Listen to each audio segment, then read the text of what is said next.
Hi hello welcome back to my channel.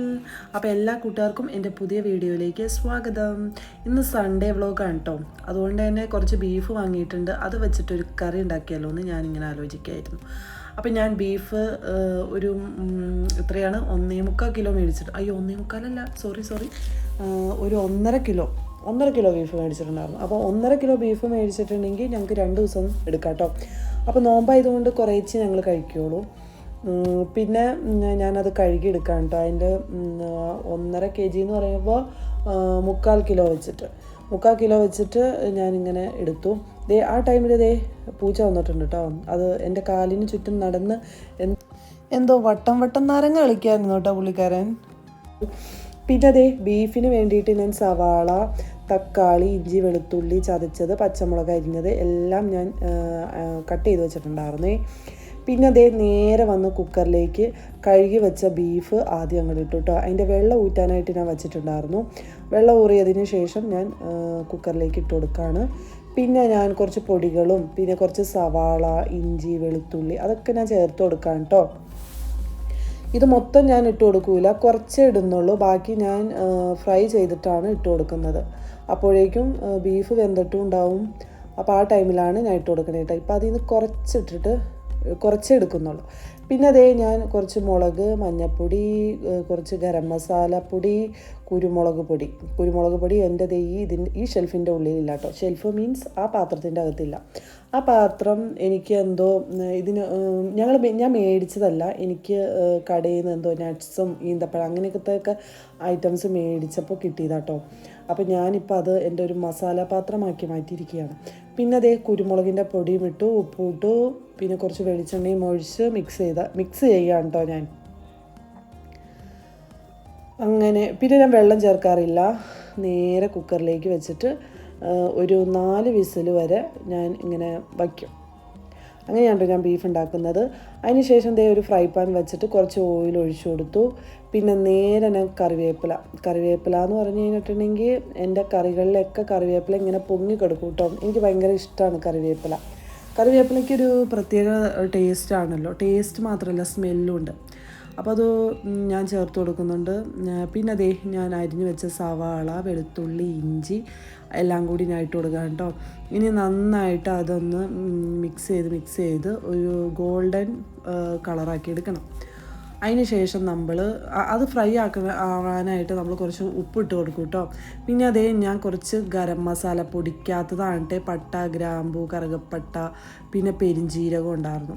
ഇത് ഞാൻ ഈ നെയ്ച്ചോറൊക്കെ ഉണ്ടാക്കാൻ വേണ്ടിയിട്ട് പൊടിക്കാത്ത മസാല മേടിച്ച് വയ്ക്കും കേട്ടോ. അതാണ് പൊടിക്കാണ്ട് ചേർക്കും ഞാനിത്. പിന്നെ പൊടിച്ച മസാല വേറെ ഉണ്ട്, അതും ഞാൻ ചേർത്ത് കൊടുക്കും കേട്ടോ. പിന്നെ എൻ്റെ മല്ലിയില ഉണ്ടാവും, ഇലയില്ല, തണ്ട് മാത്രമേ ഉള്ളൂ. അതങ്ങനെയാവാൻ കാരണമുണ്ട് കേട്ടോ. കാരണം ഇത് കടയിൽ നിന്ന് മേടിച്ചുകൊണ്ട് വരുമ്പോൾ ഞാൻ ആദ്യം തന്നെ അതിൻ്റെ വേര് കട്ട് ചെയ്ത് കളയും. ബാക്കിയുള്ളതിനെ ചുരുട്ടി ഞാൻ ഒരു ടിന്നിലാക്കി വയ്ക്കും കേട്ടോ. അപ്പോൾ ടിന്നിലാക്കുമ്പോൾ ഉണ്ടല്ലോ, ഈ ലീഫ് മേലെയും തണ്ട് താഴെയായിട്ടാണ് വരുന്നത്. അതായത് ഞാൻ തള്ളി കയറ്റി വയ്ക്കണ്ട, അതെൻ്റെ മിസ്റ്റേക്ക് തന്നെയാണ്. അതുകൊണ്ട് പിന്നെ നമ്മൾ ആ ടിന്നിൽ നിന്ന് പൊക്കുമ്പോൾ ഉണ്ടല്ലോ ഭയങ്കര പാടാണ്. പിന്നെ മുകളിൽ ഇല മാത്രമേ ഉണ്ടാവുള്ളൂ. അപ്പോൾ ഇല വരുമ്പോൾ ഞാൻ മുകളിൽ നിന്ന് ലീഫ് വെച്ച് കട്ട് ചെയ്തെടുക്കും. അപ്പോൾ താഴേക്ക് തണ്ടും മുകളിൽ ലീഫ് ഇരിക്കാമല്ലേ. അപ്പോൾ ആദ്യം എടുക്കുമ്പോൾ ലീഫ് എടുക്കും, പിന്നെ വരുമ്പോൾ തണ്ടായി പോവും. അങ്ങനെയാണ്. പിന്നെ കുറച്ച് തേങ്ങാപ്പാൽ ചേർക്കുന്നുണ്ട് ബീഫിൽ. അപ്പോൾ ഞാൻ ആദ്യം തന്നെ തേങ്ങ ഒന്ന് പൊടിച്ചെടുത്തു കേട്ടോ. അതെന്താണെന്ന് വെച്ചിട്ടുണ്ടെങ്കിൽ ഞാൻ തേങ്ങ പൊട്ടിച്ചപ്പോൾ തേങ്ങയുടെ ചിരട്ടയിൽ നിന്ന് വിട്ട് കറക്റ്റായിട്ട് ചിരണ്ടാൻ പറ്റിയില്ല, വിട്ടു പോന്നു.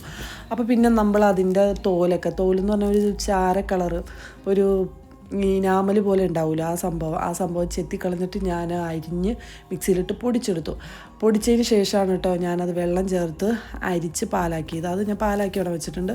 ആ ടൈമിൽ ബീഫ് കറിക്കുള്ള സവാള ഗോൾഡൻ കളറിലേക്ക് വന്നുകൊണ്ടിരിക്കുകയാണ് കേട്ടോ. അപ്പോൾ ഞാൻ തേങ്ങാപ്പാൽ എൻ്റെ റെഡി ആയിട്ടുണ്ട്. ഞാനത് അങ്ങോട്ട് മാറ്റി വെച്ചു. പിന്നെ അധികം ഞാൻ വെള്ളം ചേർക്കാറില്ല കേട്ടോ തേങ്ങാപ്പാലയിൽ. പിന്നെ മസാലകൾ ഇട്ട് കൊടുക്കുകയാണ്. ഓൾറെഡി ബീഫിൽ ഞാൻ വേവിക്കാനായിട്ട് വെച്ചപ്പോൾ മസാലകൾ ഇട്ട് കൊടുത്തിട്ടുണ്ട്. അപ്പോൾ അത് നോക്കിയിട്ട് വേണം നമ്മൾ ഈ സവാളയിലേക്ക് മസാല ഇട്ട് കൊടുക്കാനായിട്ട്. മുളക് പൊടി, ഗരം മസാലപ്പൊടി, മഞ്ഞൾപ്പൊടി, മല്ലിപ്പൊടി, പിന്നെ എൻ്റെ കുരുമുളക് പൊടി ഇല്ലാത്ത എൻ്റെ ഒരു ബീഫോ ചിക്കൻ കറിയോ ഇല്ല കേട്ടോ. എനിക്ക് കുരുമുളക് പൊടി കുറച്ച് മേലെ നിൽക്കണം. അതുകൊണ്ട് തന്നെ ഞാൻ മുളക് പൊടി കുറച്ചാട്ടോ ചേർക്കാറുള്ളൂ. പിന്നെ എല്ലാം കൂടി ഞാൻ മിക്സ് ചെയ്തെടുത്തു. പിന്നെ അതേ എൻ്റെ ബീഫിനുള്ള മസാല കുറച്ച് ഡ്രൈ ആയിപ്പോയി. അപ്പോൾ ഞാൻ കുറച്ച് വെളിച്ചെണ്ണ ഒഴിച്ച് കൊടുത്തു കേട്ടോ. പിന്നെ നേരെ പോയി കുക്കർ തുറന്നപ്പോൾ ഉണ്ടല്ലോ നന്നായിട്ട് വെന്തിട്ടുണ്ട് ബീഫ്. ശരിക്കും പറഞ്ഞാൽ നന്നായിട്ട് വെന്തിട്ടൊന്നുമില്ല, ഞാൻ നന്നായിട്ട് വേവിക്കാൻ ഇനി പോകണുള്ളൂ. ഞാൻ 3 വിസലിന് വേവിച്ചപ്പോൾ ഉണ്ടല്ലോ ശരിക്കും വെന്തിട്ടില്ല. എന്നാൽ വേവിനോട് അടുത്ത് നിൽക്കുക. അപ്പം നമ്മൾ അങ്ങനെ വേവിച്ചെടുക്കണം എന്തിനാണെന്ന് വെച്ചിട്ടുണ്ടെങ്കിൽ നമുക്ക് ഈ മസാലയും കൂടി ചേർത്തിട്ട് നമ്മൾ വിസിലടുപ്പിക്കും. അപ്പോൾ കറക്റ്റ് മസാലയൊക്കെ പിടിച്ച് ബീഫൊക്കെ കറക്റ്റ് വേവിനായിട്ടിരിക്കും. അതുകൊണ്ട് ഞാൻ ഒരു 2 വിസിൽ കുറച്ചിട്ടാട്ടോ ഞാൻ ആദ്യം വിസിലടുപ്പിക്കാറുള്ളൂ. പിന്നെ അതേ ആ മസാലയും ഇട്ടു. ഞാൻ എടുത്തു വെച്ച തേങ്ങാപ്പാലും അതും ഒഴിച്ചു കൊടുത്തു കേട്ടോ. പിന്നെ വേറൊന്നും ചെയ്യാനില്ല. ബാലൻസ് കുറച്ച് കറിവേപ്പിലുണ്ട്. എൻ്റെ കറിവേപ്പില കുട്ടന്മാരെ ഞാൻ ഒഴിവാക്കി ഒരു കറിയുമില്ല, അതുകൊണ്ട് തന്നെ കുറേ കറിവേപ്പില ഇടും കേട്ടോ. പിന്നെ എൻ്റെ കറിവേപ്പിലയിൽ ഇങ്ങനെ കറിവേപ്പില കുട്ടികൾക്കൊന്നും അങ്ങനെ വലിയ കാര്യമില്ല, അതുകൊണ്ട് എൻ്റെ കറിവേപ്പിലയൊക്കെ അത് ഇങ്ങനെ പെറുക്കി ഇങ്ങനെ മാറ്റി വയ്ക്കും. എന്നാലും ഞാൻ കറിവേപ്പില ഇടും കേട്ടോ. പിന്നെ ഞാൻ അങ്ങനെ കറിവേപ്പില ഇടുന്നത് എനിക്ക് കുറേ കറിവേപ്പില ഉള്ളതുകൊണ്ട് അതൊന്നും എനിക്കറിയില്ല. അങ്ങനെ ഞാനിട്ടതേ. പിന്നെ നമ്മൾ 1-2 വിസിലടുപ്പിച്ച് പിന്നെ അത് തുറന്ന് നോക്കിയപ്പോൾ നല്ല കുറുകിയ ബീഫ് കറി റെഡി. ഇതാണ് ശരിക്കും പറഞ്ഞാൽ കുമ്മൻ സ്റ്റൈൽ ബീഫ് കറി. ആ കുമ്മൻ സ്റ്റൈൽ ബീഫ് കറി എന്താണെന്നുള്ളത് പിന്നീട് ഞാൻ പറയാം കേട്ടോ. ഇപ്പം ഞാൻ അത് പറയില്ല. കുമ്മൻ സ്റ്റൈൽ ബീഫ് കറി ഇതാണ്, അത് മാത്രം നിങ്ങൾ മനസ്സിലാക്കിയാൽ മതി. പിന്നെ ബാങ്ക് കൊടുക്കണ നേരായി. സന്ധ്യയായിട്ടോ. ബാങ്കൊക്കെ കൊടുത്തു. ബാങ്ക് കൊടുക്കണതിന് തൊട്ട് മുമ്പാണ് ഞാനിതൊക്കെ എടുത്ത് വയ്ക്കണേ കേട്ടോ. പിന്നെ മാങ്ങാ ജ്യൂസ് ഉണ്ടായിരുന്നു. മാങ്ങയെന്ന് പറഞ്ഞിട്ടുണ്ടെങ്കിൽ മൂവാണ്ട മാങ്ങയായിരുന്നു കേട്ടോ. നല്ല പഴുത്ത മാങ്ങയായിരുന്നു. അത് കട്ട് ചെയ്ത് വെക്കാനുള്ള ഇതൊന്നും ഉണ്ടായിരുന്നില്ല കേട്ടോ. പഴുത്തതുകൊണ്ട് തന്നെ നല്ല ഇങ്ങനെ പഴുത്ത് ഇങ്ങനെ ബളബളാന്ന് ഇങ്ങനെ ഇരിക്കുമായിരുന്നു. അപ്പം ഞാൻ അതുകൊണ്ട് ജ്യൂസ് അടിച്ചു കേട്ടോ. ജ്യൂസ് അടിച്ചപ്പോൾ നല്ല പുളി ഉണ്ടായിരുന്നു. പിന്നെ ഞാൻ കുറേ ഷുഗറൊക്കെ ആഡ് ചെയ്ത് മധുരമൊക്കെ ഒന്ന് ബാലൻസ് ചെയ്ത് വെച്ചു കേട്ടോ. അപ്പോൾ ബാങ്ക് കൊടുക്കുന്ന ടൈമായി. ഞാനപ്പോൾ ഇതൊക്കെ ഒന്ന് സെർവ് ചെയ്ത് വയ്ക്കുകയാണ്. അപ്പോൾ ഇവിടെ ബാങ്ക് കൊടുത്ത് ആദ്യം തന്നെ വെള്ളമായിട്ട് കുടിക്കണം. ശരിക്കും പറഞ്ഞാൽ വെള്ളമാണ് ആദ്യം തന്നെ കുടിക്കേണ്ടത്. അപ്പോൾ ഞാൻ ജ്യൂസൊക്കെ ഗ്ലാസ്സിലേക്ക് ഒഴിച്ച് വയ്ക്കുകയാണ്.